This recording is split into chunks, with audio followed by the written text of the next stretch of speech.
Have you ever felt like you're living behind a mask, performing roles that don't truly belong to you, smiling when you're empty, agreeing when you disagree, shaping yourself to fit expectations that were never yours?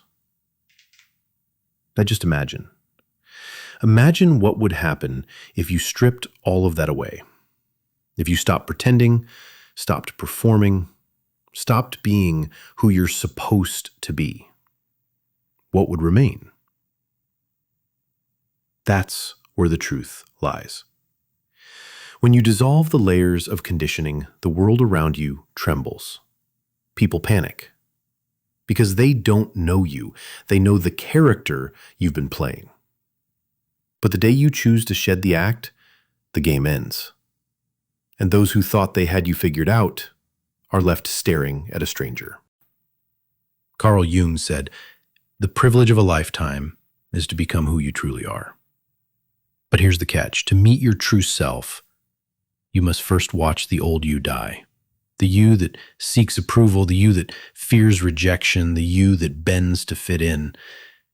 And that death is not peaceful. It's a storm, a collapse, a moment where everything you thought you were dissolves into silence. Think about this. Who gets uncomfortable when you stop performing?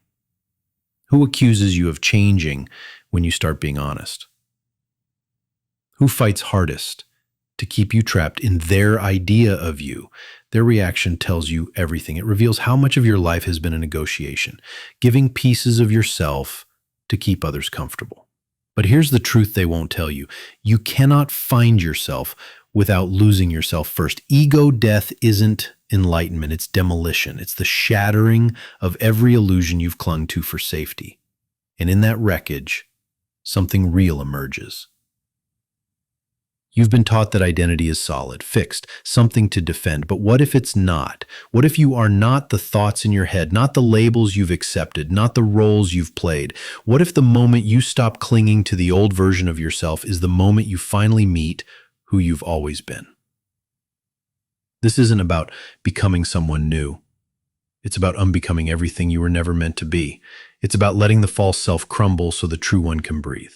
Jung called this individuation, the journey from who you were made to be to who you are. And it starts when you stop fearing the void, when you stop filling the silence with noise, the emptiness with distractions, the uncertainty with old lies. So I ask you now, how long will you keep performing for a world that doesn't even know you? How long will you carry the weight of an identity that no longer fits? Maybe it's time to let it die.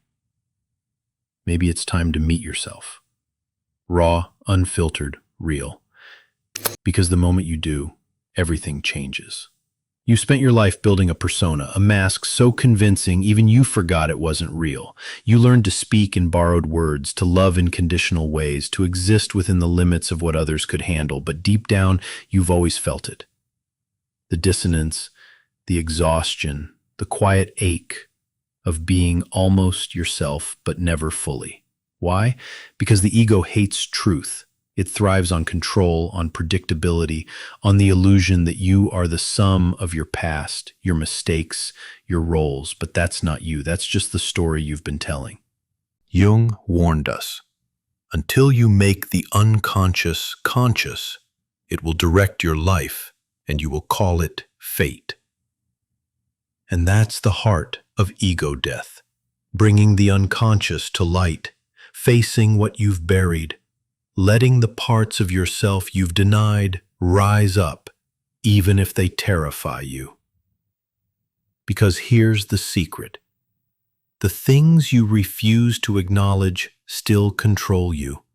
The shame you hide, the desires you suppress, the anger you swallow, they don't disappear. They fester. They shape your choices from the shadows. And the only way out is through. So what happens when you surrender, when you stop resisting the death of the old you?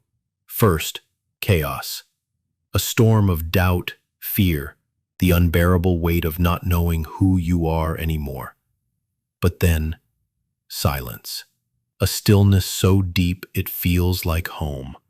And in that silence, something shifts. You realize you were never the mask.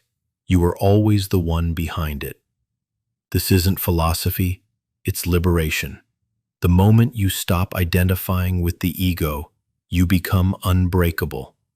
Because now, no one can threaten you, only the illusions you've outgrown. So, you've let go. The mask has crumbled.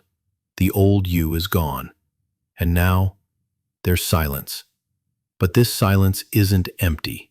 It's alive. For the first time, you hear the whisper beneath the noise, the voice that was always there, buried under years of shoulds and musts and what will they think. This is where the real work begins. On the other side of ego death, you don't find enlightenment. You find choice, the freedom to rebuild, not from the scraps of who you were, but from the raw truth of what you are. No more performing, no more bargaining with the world for love. Just you, untamed, unshaped, finally free to exist without apology. But don't mistake this for peace.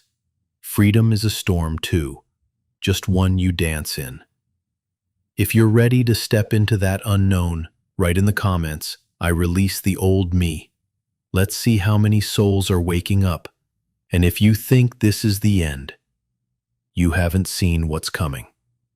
The other side of ego death isn't a destination. It's a doorway. And what waits beyond it will rewrite everything you thought you knew about power, love, and reality itself. This is just the beginning. Don't miss what's next.